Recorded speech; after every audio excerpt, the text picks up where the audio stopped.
Daniel chapter 2. Now in the 2nd year of Nebuchadnezzar's reign, Nebuchadnezzar had dreams, and his spirit was so troubled that his sleep left him. Then the king gave the command to call the magicians, the astrologers, the sorcerers, and the Chaldeans to tell the king his dreams. So they came and stood before the king. And the king said to them, I have had a dream, and my spirit is anxious to know the dream. Then the Chaldeans spoke to the king in Aramaic, O king, live forever. Tell your servants the dream, and we will give the interpretation. The king answered and said to the Chaldeans, My decision is firm. If you do not make known the dream to me and its interpretation, you shall be cut in pieces, and your houses shall be made an ash heap. However, if you tell the dream and its interpretation, you shall receive from me gifts, rewards, and great honor. Therefore tell me the dream and its interpretation. They answered again and said, Let the king tell his servants the dream, and we will give its interpretation. The king answered and said, I know for certain that you would gain time, because you see that my decision is firm.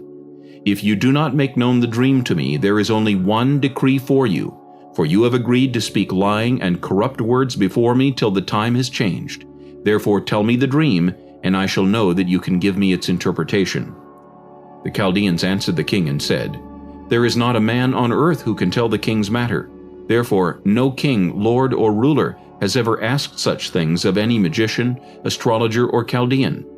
It is a difficult thing that the king requests, and there is no other who can tell it to the king except the gods, whose dwelling is not with flesh. For this reason the king was angry and very furious, and gave the command to destroy all the wise men of Babylon.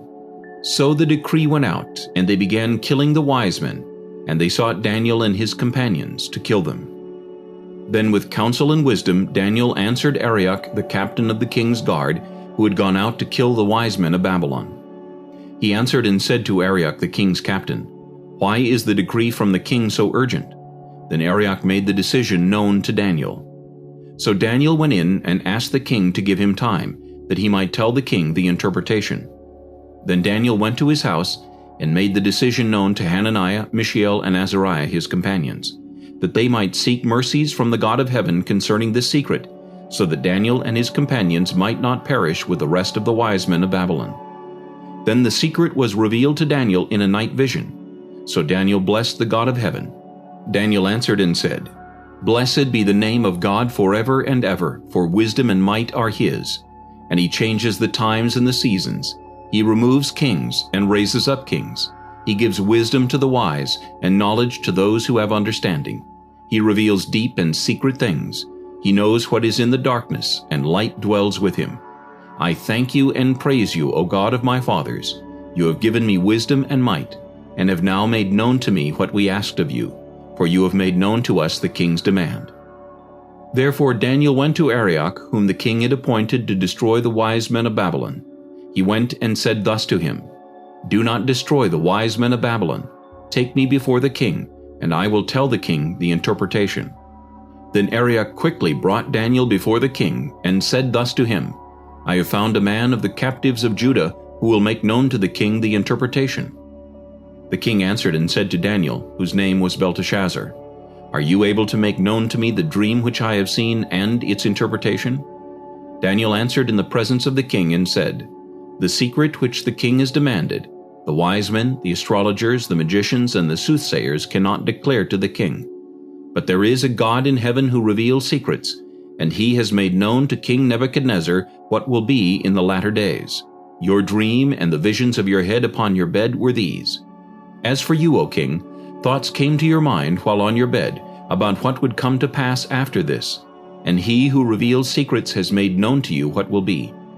But as for me, this secret has not been revealed to me because I have more wisdom than anyone living, but for our sakes who make known the interpretation to the king, and that you may know the thoughts of your heart.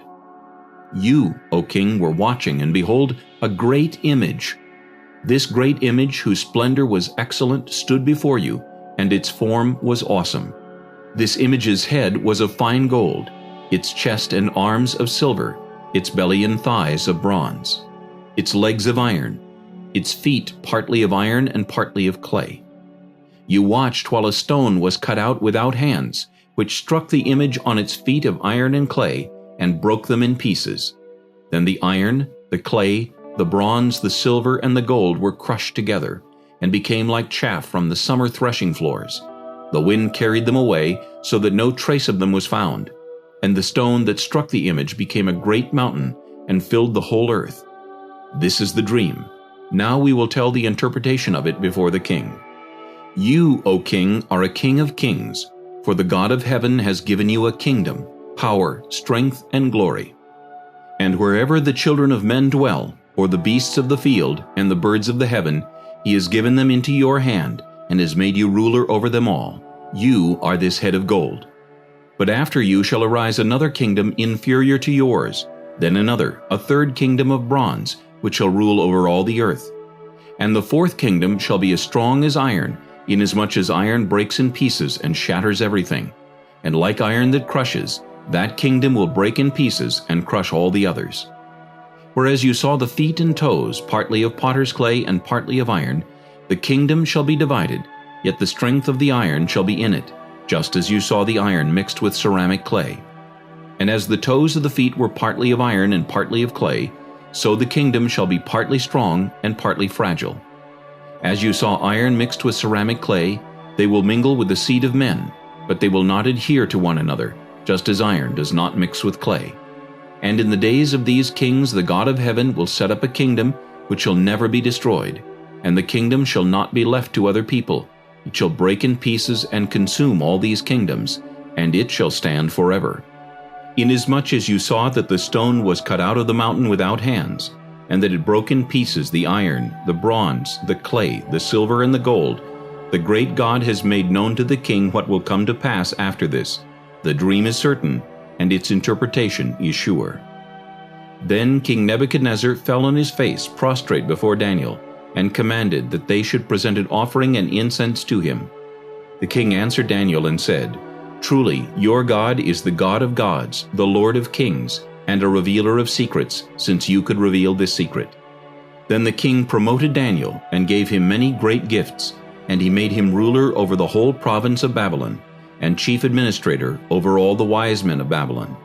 Also Daniel petitioned the king, and he set Shadrach, Meshach, and Abednego over the affairs of the province of Babylon. But Daniel sat in the gate of the king.